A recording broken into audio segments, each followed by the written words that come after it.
আসসালামু আলাইকুম। আজকে স্টেট পেনশন নিয়ে কথা বলবো। স্টেট পেনশনে আর 6 মাসের চেয়ে কম সময় আছে, কারণ যারা 2006 থেকে বিটুইন 6 এপ্রিল 2006 আনটিল 5 এপ্রিল 2018, মানে এই সময়ে যাদের ন্যাশনাল ইন্স্যুরেন্স কন্ট্রিবিউশন কম আছে তাদের জন্য আগামী 5 এপ্রিল 2025 সাল পর্যন্ত এটা ভলান্টারি পেমেন্টের মাধ্যমে বাড়িয়ে নেওয়ার সুযোগ আছে। এখন HMRC অর্থাৎ HM রেভিনিউ এবং কাস্টমস তারা বলছে যে আর মাত্র 6 মাসের কম সময় আছে, তোমরা টপ আপ করো national insurance record government online সার্ভিসের মাধ্যমে। এবং তারা বলছে মোর দেন 10,000 পেমেন্ট করা হয়েছে, এবং এটা to boost people state pension পাওয়ার জন্য, কারণ অনেকের কোয়ালিফাইং ইয়ার্স কম, পেমেন্ট কম, এবং এই জন্য তারা বলছে এই প্রোগ্রামটা লঞ্চ হয়েছে, শুরু হয়েছে এপ্রিল 2024 সালে, এবং এখন পর্যন্ত অনেকেই এই সুবিধাটা নিচ্ছেন। আরও বাকি সবাইকে বলছে HMRC যে আপনারাও যারা খোঁজখবর নেন, এবং এটা বিভিন্ন ধরনের আপনি HMRC এবং department for work and pension এটা বলতেছে, এনকারেজ করতেছে লোকজনদেরকে যে আপনারা গুগলে যান, গিয়ে check your state pension forecast use করেন, এবং অনেকেই ইউজ করছে। এবং এটা যদি ইউজ করে আপনার যে গ্যাপ রয়েছে কোয়ালিফাইং পেনশনের জন্য, এটা করলে আপনার ইনক্রিজ হবে রিটায়ারমেন্ট ইনকাম, রিটায়ারমেন্টে আপনার ইনকাম ইনক্রিজ হবে, বাড়বে। সুতরাং রিটায়ারমেন্টে আরামে থাকতে চান, পেনশনের পরিমাণ বেশি পেতে চান, তাহলে আপনি check your state pension forecast এটা চেক করুন গভর্নমেন্ট ওয়েবসাইটে গিয়ে, তখন তারা বলে দিবে এটা গেটওয়ে অ্যাকাউন্ট নাম্বার ডিটেলস লাগে। এটা হচ্ছে আপনার যে এই সুযোগটা আগে ছিল না, এপ্রিল থেকে শুরু হয়েছে, মানে 2006 থেকে এপ্রিল 2006 থেকে এপ্রিল 2018 এই সময়ের মধ্যে যারা কাজকর্ম করছেন, ন্যাশনাল ইন্ট্রিবিউশন কম, তারা ভলান্টারি পেমেন্ট দিয়ে তারা ইনক্রিমেন্ট বাড়াতে পারেন, কোয়ালিফাইং পিরিয়ড বাড়াতে পারেন। নর্মালি 10 ইয়ার্স কাজ করলে আপনার national state pension part time কিছুটা পাওয়া যায়, অন্যথায় অনেক বেশি মানে বছর কাজ করতে হয়। সুতরাং সেই জন্য আপনারা নিজেরা খোঁজ নেন। তারা বলছে এটা শুরু হওয়ার পরে এভারেজ অনলাইন পেমেন্ট তারা অনেক লোকজন করছে।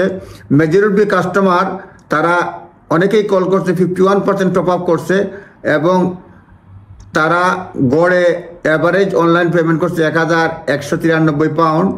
ডেডলাইন এটা এই সুযোগটা শেষ হয়ে যাবে 5 এপ্রিল 2025 সালে।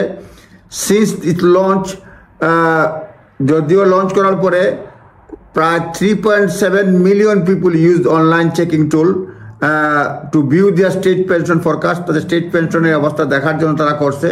সুতরাং সরকারের পক্ষ থেকে বলছে আপনারা দেখেন, এটা customer should check if they get national insurance credit before they look into paying voluntary contributions. তারা ভলান্টারি কন্ট্রিবিউশনের আগে দেখতে পারবে ন্যাশনাল ইন্স্যুরেন্স ক্রেডিট। যেসব লোক, পুরুষ লোক 6 এপ্রিল 1951 কিংবা মহিলা বর্ন আফটার, মানে পুরুষ লোক বর্ন আফটার 6 এপ্রিল 1951, 6 এপ্রিল 1951, মহিলা যার জন্ম হয়েছে 6 এপ্রিল 1953 আর eligible to make national insurance contribution to boost their new state pension. এটা বলা হয়েছে। In 2023 previous government extended the deadline to pay voluntary contribution to 5th April 2025. এটা গত সরকারে এক্সটেন্ড করছে, এবং এটা affected by new state pension transitional arrangement এটা হয়েছে। Customers can usually pay voluntary contribution for past tax years. Deadline is 5th April মানে each year 5th April।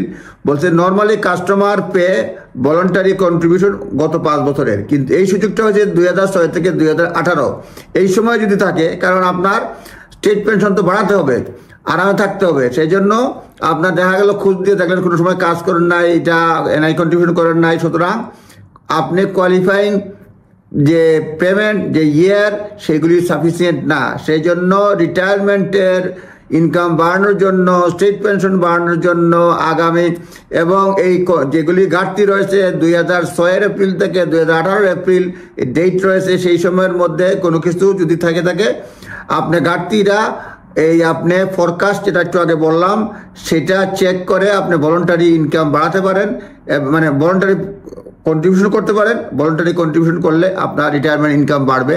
আপনি যেগুলো ট্যাক্স অ্যাডভাইজার, লিগ্যাল অ্যাডভাইজার যারা এসব নিয়ে কাজ করে তাদের সঙ্গে যোগাযোগ করতে পারেন। এটা শুধুমাত্র বললাম, আপনি রিটায়ারমেন্টের আপনার অবস্থা জানার জন্য check your state pension forecast, এটা গুগল সার্চ করলে পাবেন, সেখানে খোঁজখবর নেন এবং ব্যবস্থা নেন, রিটায়ারমেন্টে আরামে থাকতে পারবেন। ভালো থাকবেন, এটা গাইডেন্স মাত্র। আসসালামু আলাইকুম।